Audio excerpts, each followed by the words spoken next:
안녕하세요. 화몽입니다. 어떻게 어제 수업 내용은 잘 이해가 되시고 그림으로 잘 그려지셨는지 모르겠네요. 오늘 벌써 저희가 8번째 오또인과 만나는 날이에요.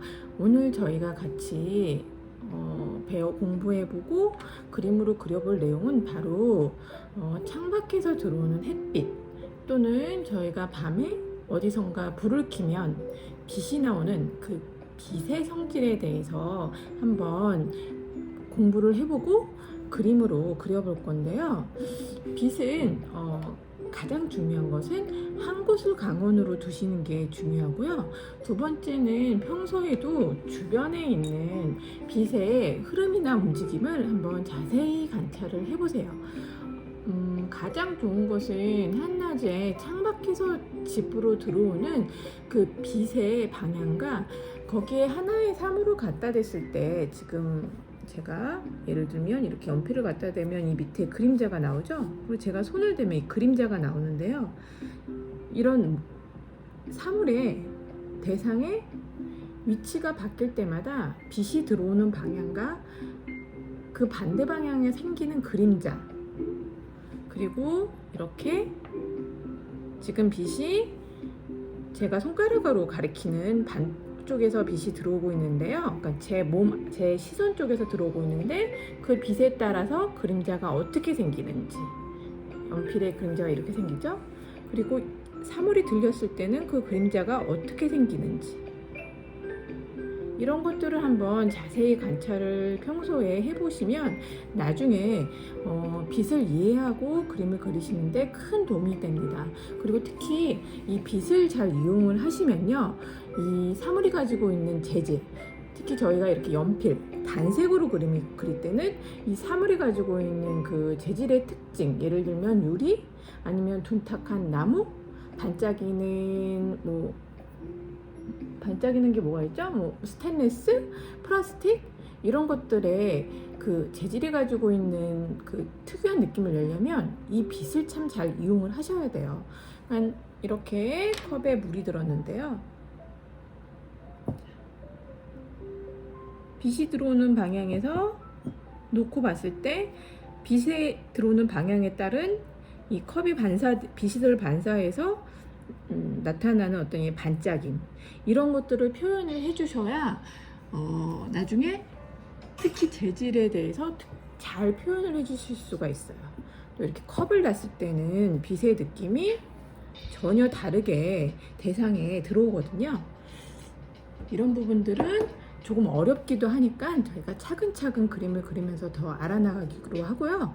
오늘은 빛이 들어오는 방향에서 빛을 직접 받는 부분, 가장 밝은 부분, 그리고 그 반대에 생기는 그림자, 바닥에 생기는 게 그림자죠. 이 그림자, 빛을 받지 않는 부분이에요. 그리고 이 빛을 받는 부분에서 사물에서 빛을 받지 않는 그림자까지 이어지는 톤을 어떻게 나타낼 건지를 한번 생각을 해보시면 되고요. 이 빛에 따른 톤에 대해서는 내일 그림을 그리면서 더 자세히 알아보도록 할게요.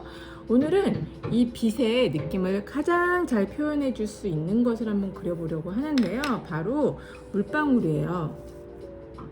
제가 여기 좀 위에 물을 한번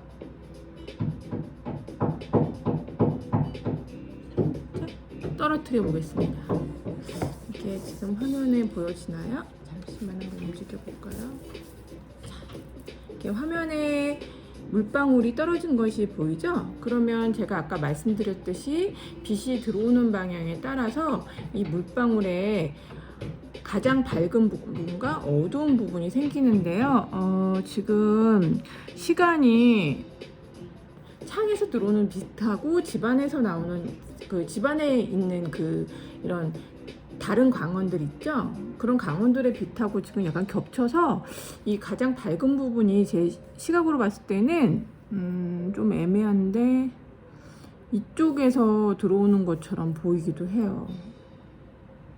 그림자는 저쪽에서 생기지만 아니군요. 이쪽에서 들어오네요. 빛이 가장 밝은 빛이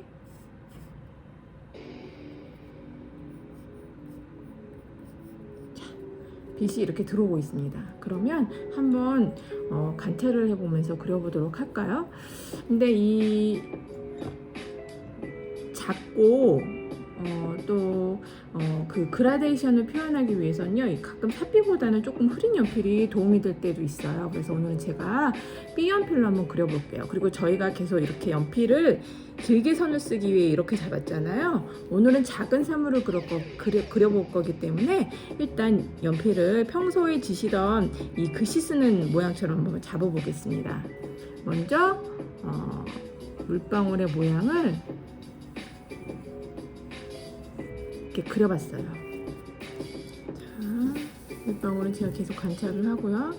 그럼 빛이 들어오는 방향이 있으면 가장 반짝이는 부분이 보이실 거예요. 그리고 그러면 당연히 이쪽에 그림자가 지겠죠? 그러면 근데 이 빛은 반사광이라는 것이 생겨요. 그래서 사물에만 빛이 비춰지는 게 아니고 바닥에도 빛이 비춰지기 때문에 그 바닥에서 비춰지는 빛 때문에 이 물방울 앞쪽에 그림자가 생깁니다. 그래서 제가 아까 말씀드렸듯이 빛이 들어오는 방향의 쪽이 가장 밝은 하이라이트가 다 와야 되는데 그 부분에 굉장히 어두운 어두움이 있고요. 그 뒤쪽에 가장 밝은 이 하이라이트가 존재를 해요. 그렇기 때문에 이게 제가 아까 말씀드렸듯이 각 사물이나 그리려고 하는 대상의 재질에 따라서 굉장히 표현되는 효과가 다르다 그랬는데요. 하지만 저희가 기본적으로 광원과 빛이 들어와서 광원이 들어와서 가장 밝은 부분과 그 반대쪽에 맺히는 어둠이 있다는 것을 인식을 해주시고 물방울을 그려주시면 돼요. 아마 굉장히 오랜만에 연필을 이렇게 지으셔서 그리시는 게 굉장히 편안하게 느껴질 수도 있어요.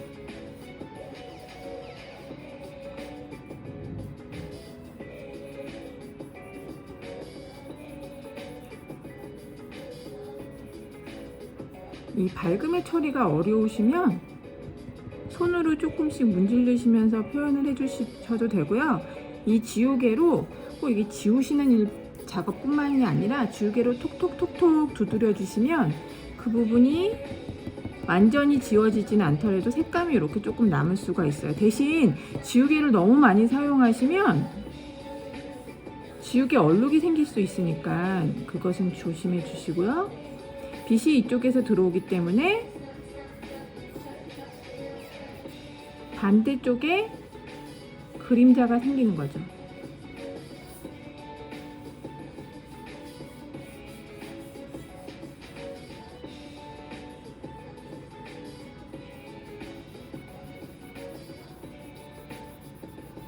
이 손으로 문질러서 손이 지저분해지는 게 싫으신 분들은 휴지로 문질러 주셔도 됩니다.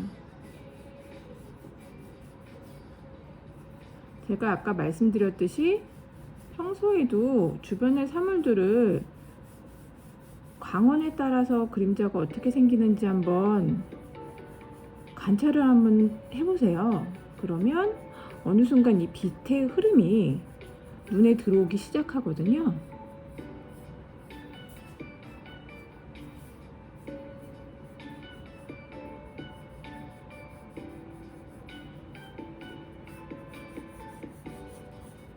이 물방울이라는 특성 때문에 약간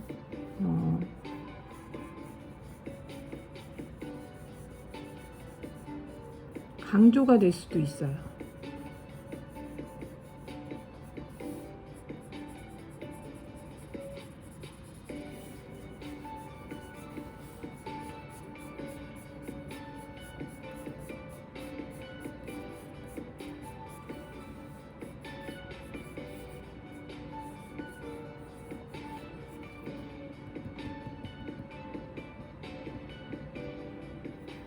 그리고 날카로운 곳을 지우고 싶으실 때는 지우개를 이렇게 사선으로 잘라 주셔서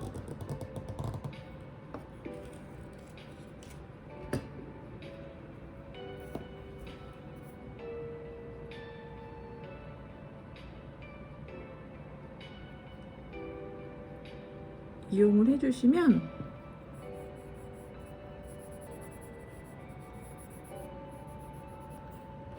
훨씬 더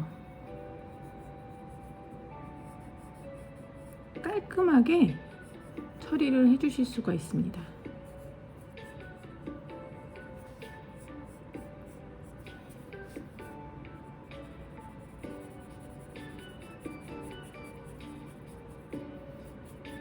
물론 이런 부분에서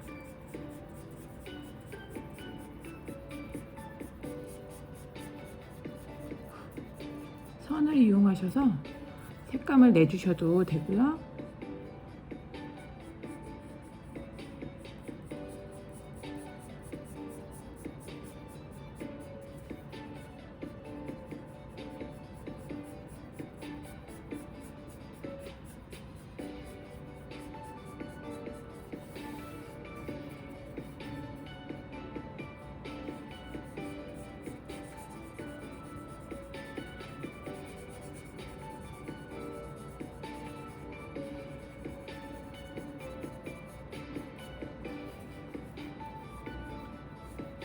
밝은 부분들이 색깔이 칠해지면 칠해질수록 다시 이 그림자 부분이 더 어둡게 처리가 돼야 되는 단계가 와요. 그러면 그런 어두운 부분들을 다시 강조를 해주시면서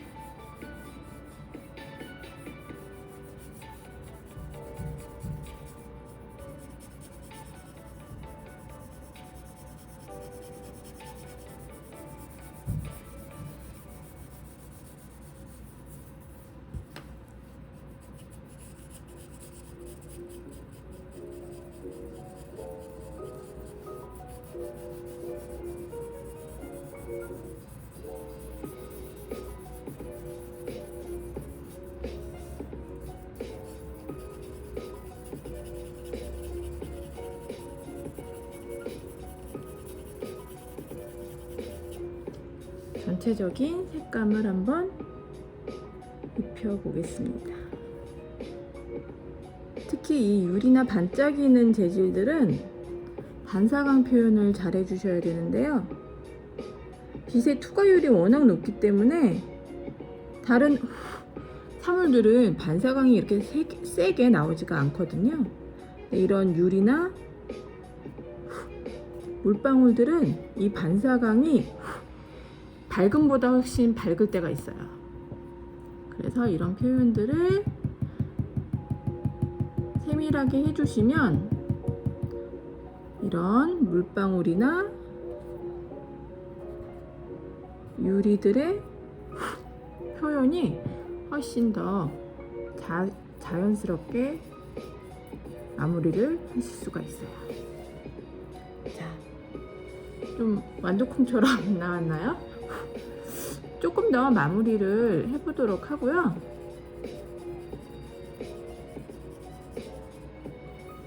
어두운 그림자 부분을 조금 찾아주면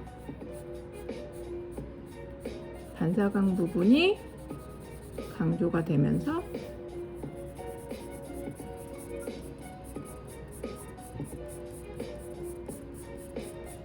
물방울이 조금 더 도드라지지 않을까 하는 생각이 듭니다.